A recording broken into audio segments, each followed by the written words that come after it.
Dans cette cinquième partie, on s'intéresse plus particulièrement au flux d'énergie et de matière dans les écosystèmes, ce qu'on a déjà commencé à évoquer. Donc un écosystème est un système ouvert, thermodynamiquement ouvert. Il y a beaucoup de sujets autour de écosystème, un système thermodynamiquement ouvert, animal ou végétal, organisme thermodynamiquement ouvert. Ça veut dire qu'il y a en permanence de l'énergie qui rentre et en permanence de l'énergie qui sort du système. Mais bien sûr, la forme d'entrée de l'énergie et les formes de sortie de l'énergie sont différentes.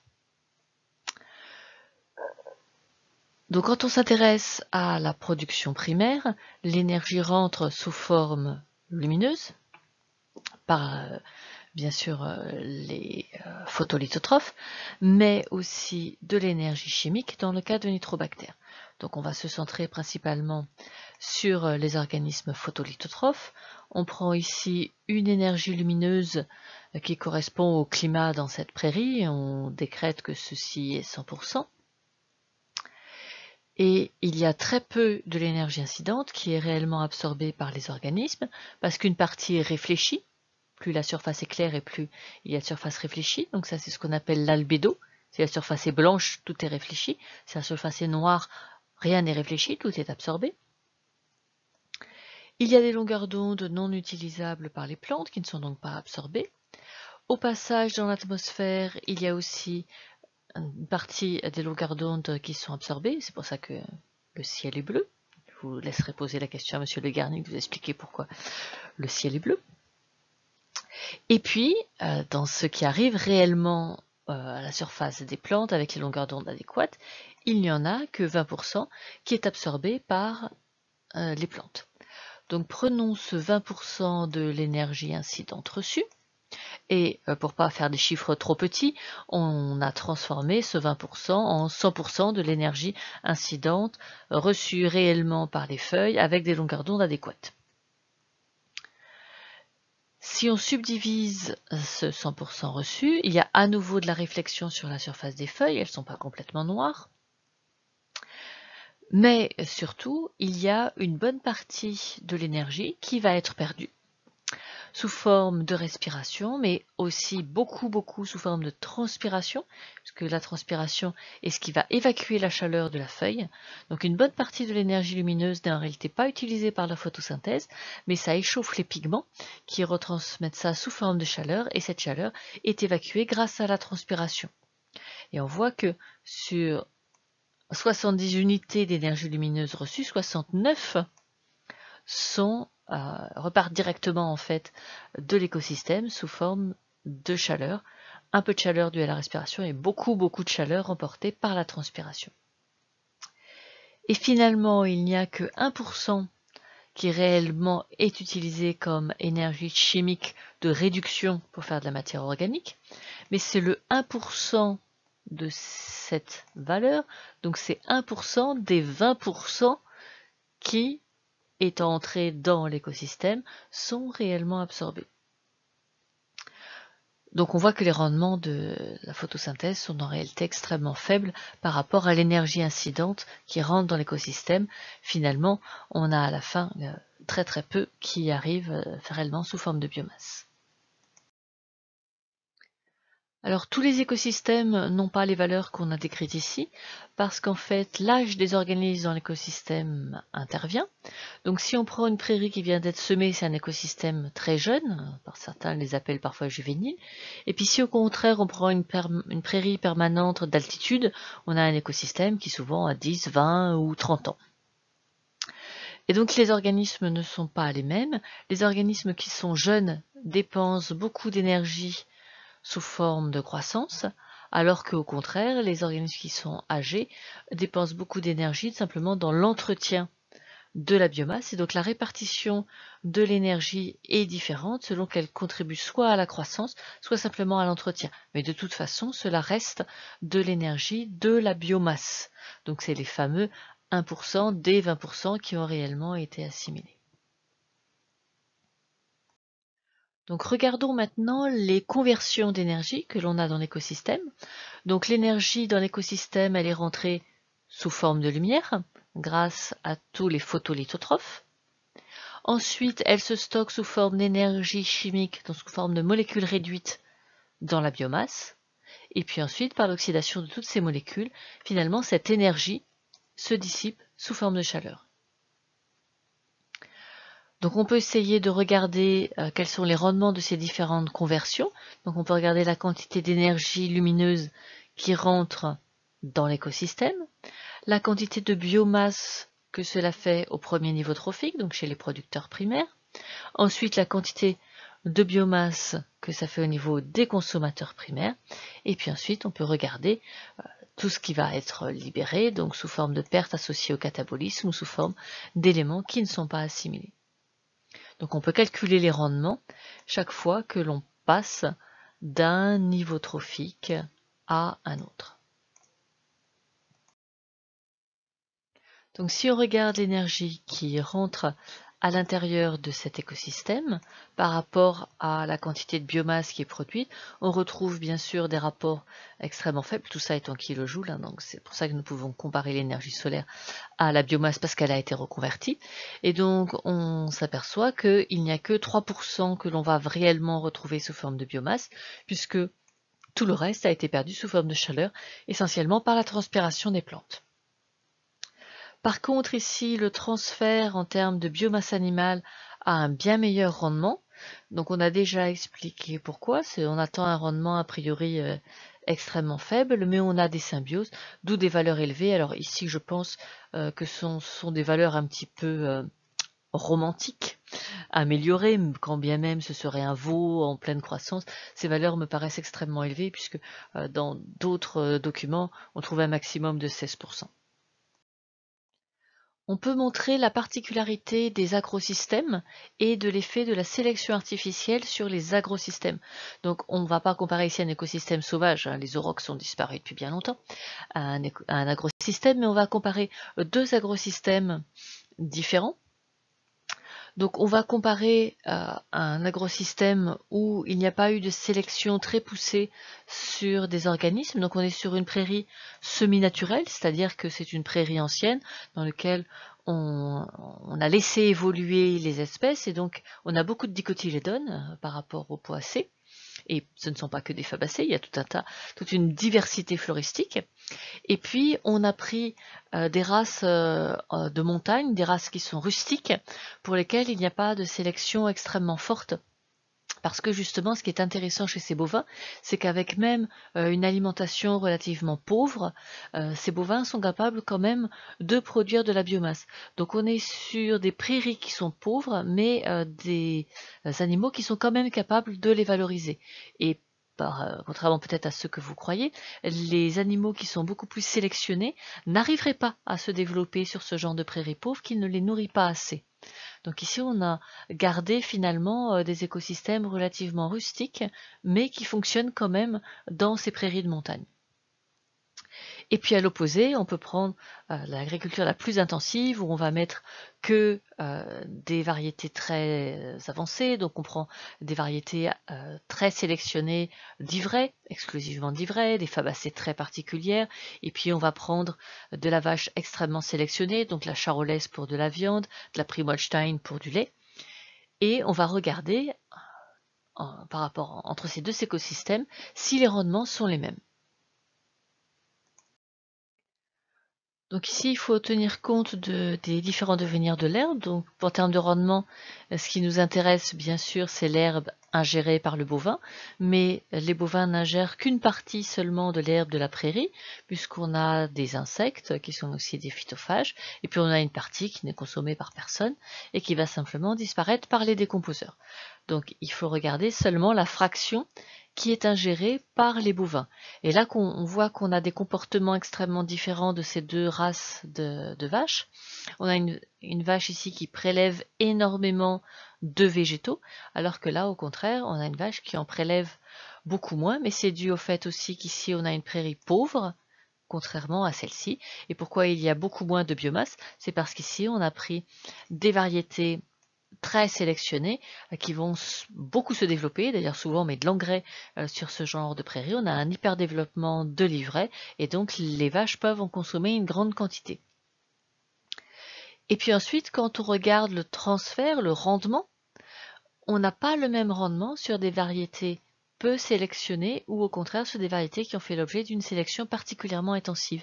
Et justement, c'est ça qui fait l'objet de la sélection, c'est est-ce que les animaux vont bien valoriser le végétal, c'est-à-dire vont avoir un bon rendement énergétique, ou au contraire n'ont qu'un faible rendement énergétique. Et est-ce qu'ils vont pouvoir convertir ça en lait si c'est une race à lait ou en viande si c'est une race à viande. Donc ici on voit l'effet de la sélection naturelle, augmenter la biomasse par la sélection des végétaux, des poacées en particulier, et augmenter la quantité de biomasse animale qui peut être produite à partir de la biomasse végétale grâce à la sélection des bovins. On peut travailler sur un bilan quantitatif donc de ce qu'on va appeler les importations et les exportations. Donc les importations, c'est ce qui rentre dans l'écosystème. Donc comme on est sur un paragraphe sur l'énergie, quelle est l'énergie qui rentre dans l'écosystème? Et exportation, quelle est l'énergie qui sort de l'écosystème?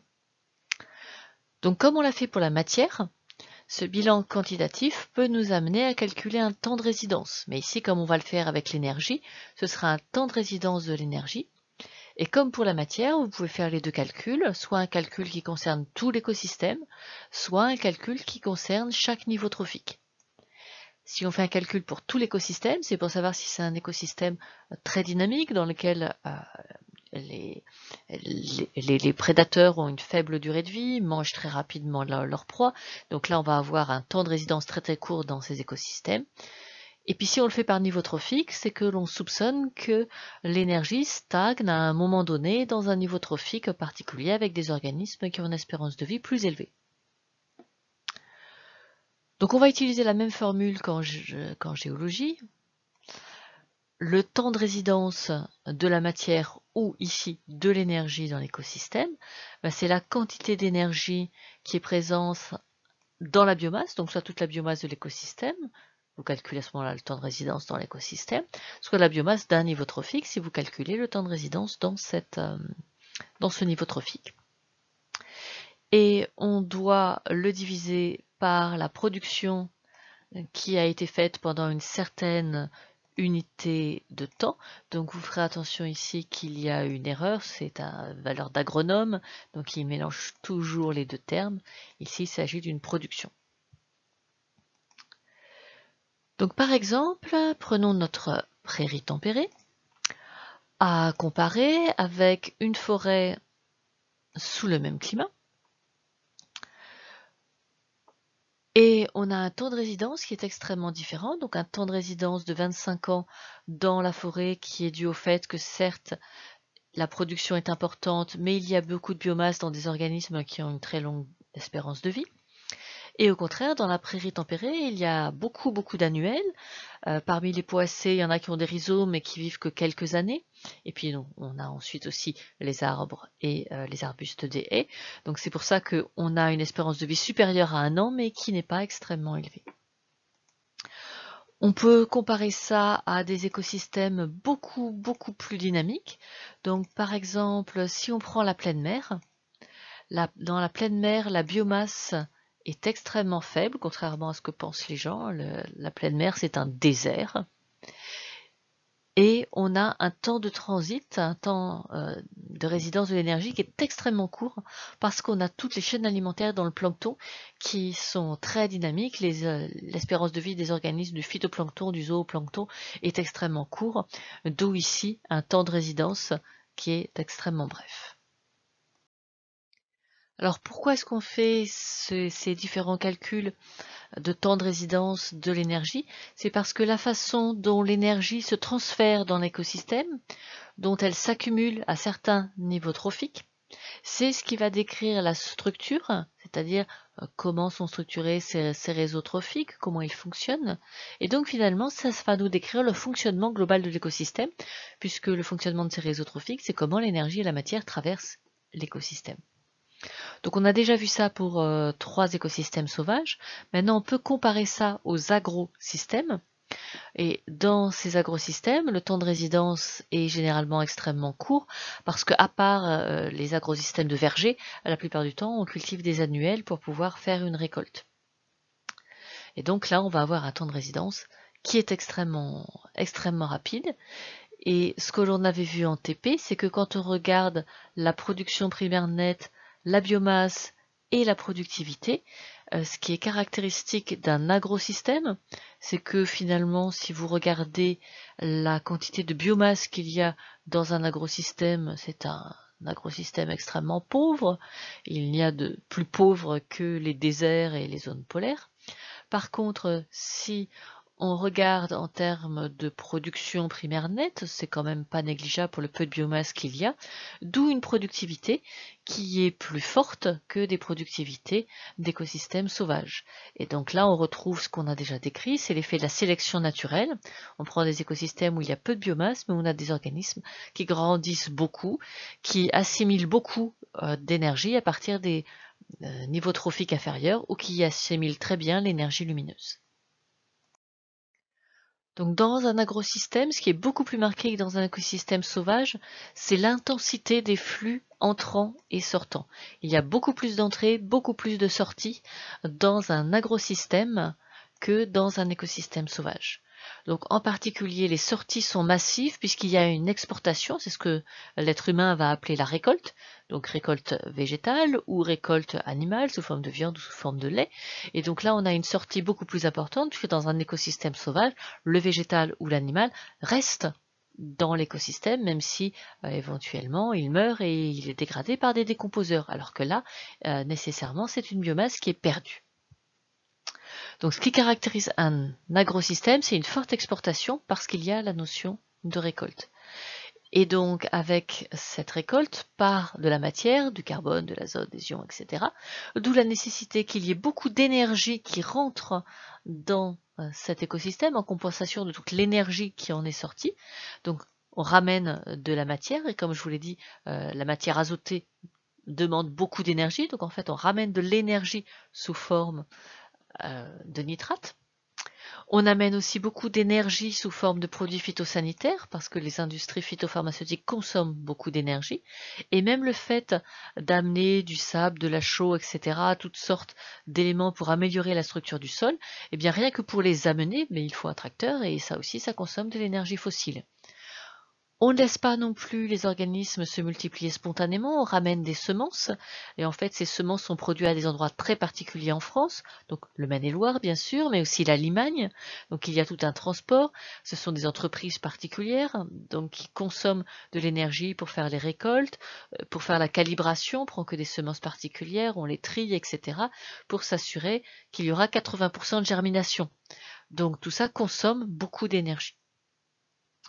Donc finalement, quand on regarde un agrosystème classique, on rentre beaucoup d'énergie sous forme de carburant et sous forme d'énergie fossile dans des industries, que ce soit des industries pour former les engrais, les produits phytosanitaires ou les semences. Donc il y a beaucoup plus de flux d'énergie à travers un agrosystème parce que l'être humain amène cette énergie, donc beaucoup d'énergie fossile, mais bien sûr aussi de l'énergie sous forme de travail mécanique, quand ce ne sont pas des machines comme dans le tiers-monde, de toute façon l'être humain travaille et apporte de l'énergie, et c'est pour ça qu'on a un écosystème aussi productif, c'est parce qu'en fait l'être humain y importe beaucoup d'énergie. Donc dans les idées à retenir, c'est que tout écosystème est un système thermodynamiquement ouvert. Donc il faut pouvoir l'argumenter. Ici on l'a fait de façon très schématique. Bien sûr, il faudrait introduire tous les métabolismes qui sont à l'origine de la transformation de l'énergie à travers le réseau trophique. Donc ce sont des schémas que nous avons déjà fait partiellement pour la matière. Donc vous adapterez, au lieu de mettre la matière, vous mettez comment l'énergie rentre grâce à de l'énergie lumineuse via la photosynthèse, de l'énergie chimique via la chimiolithotrophie de nitrobactères, et puis comment cette énergie se transforme en énergie chimique dans des molécules réduites. Donc là, il faut arriver à montrer comment l'anabolisme utilise l'énergie lumineuse et l'énergie chimique pour produire tout un tas de molécules réduites, montrer que les rendements ne sont pas parfaits et donc il y a une partie de l'énergie qui va être perdue sous forme de chaleur, et puis bien sûr il y a toujours du catabolisme et le catabolisme par définition produit aussi de la chaleur. Donc l'énergie se transforme, elle commence par être lumineuse et chimique sous forme de NO3- pour un nitrobactère. Ensuite, ça devient de l'énergie chimique dans des molécules réduites, et puis ça se transforme progressivement en chaleur. Une part de l'énergie dans un agrosystème quitte l'agrosystème non pas sous forme de chaleur comme dans un écosystème sauvage, mais sous forme de récolte, donc soit par le départ d'animaux, soit par le départ de végétaux. Et donc là, ça quitte l'écosystème directement sous forme de molécules réduites, ce qui est très particulier d'un agrosystème et différent d'un écosystème sauvage où ces molécules vont rentrer dans de la nécromasse et rester sur place. Ce qui fait que si on s'intéresse au recyclage de la matière, la situation est très différente dans un écosystème sauvage où la matière est recyclée puisqu'elle reste sur place.